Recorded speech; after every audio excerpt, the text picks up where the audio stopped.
Arnie Ferrin and the 1944 Utes are one of college basketball's most amazing stories. 71 years ago, they won the NCAA championship. Now, with the war, it was hard to even field a team. 4 walk-ons came from within about 40 miles and said they wanted to play. One was Ogden freshman Arnie Ferrin. I'd been All-State every year in high school, and I really don't believe Coach Peterson knew who I was. I knocked on his door and asked him if I could try out for the team, and as you get older, as I remember, he asked me if I had my own shoes. This walk-on team couldn't even play at the university. Troops were sleeping in the field house.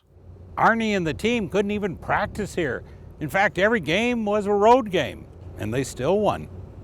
Arnie Ferrin, that kid from Ogden, had his first of 4 All-American years. And then came the NCAA tournament. Utah was a last-minute replacement.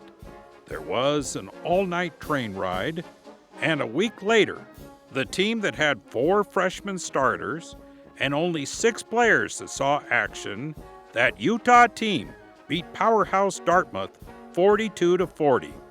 Arnie Ferrin was the most valuable player of the whole tournament. The team without a field house now had a trophy, the NCAA trophy, in a tournament they weren't even supposed to be part of a week earlier. Then the Red Cross saw a chance to really give war-torn America something to cheer about. They made a super championship game, the University of Utah versus NIT champs St. John's. Newsreels around the country flashed the story.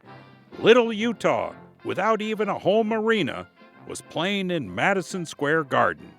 The amazing story did not end there. Those 4 freshmen from Utah played their hearts out. Most had never been to the East, and now they were in New York City.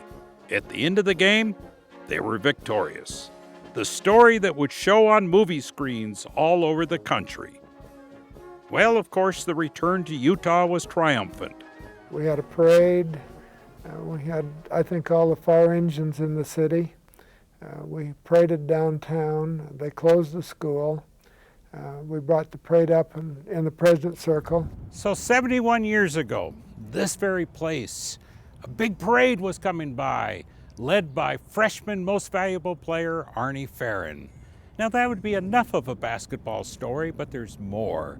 For the years at Utah caught the attention of the brand new NBA Pro Basketball League, and the Minneapolis Lakers, which we now know as the Los Angeles Lakers, drafted Arnie. Arnie Ferrin, the kid from Ogden who had to bring his own shoes to try out for the Utah Utes, was now helping the Lakers show that folks would accept the new idea of pro basketball and making America's first pro basketball dynasty with national coverage and 3 championships. 1949, again the Lakers were tops. It was just like at Utah, only here it was Jim Pollard to the legendary George Mikan and to Arnie Ferrin for the layup. Thus, the Lakers won their 3rd title. The team's terrific, to be specific, is basketball supreme. There's something about that Lakers score that makes the fans want more. 64 years after his NBA career, and 15 years after my first on-camera visit with Arnie Ferrin, 90-year-old Arnie Ferrin's life is still surrounded by basketball's greatest tributes. And on top of them all is his memory of the 1944 Utes, the proudest moment of them all as he looks back today. If you like sports, that is about much fun as you can have. It was an exciting thing to do. It really was fun. The Utes of 71 years ago. Craig Worth, Good for Utah.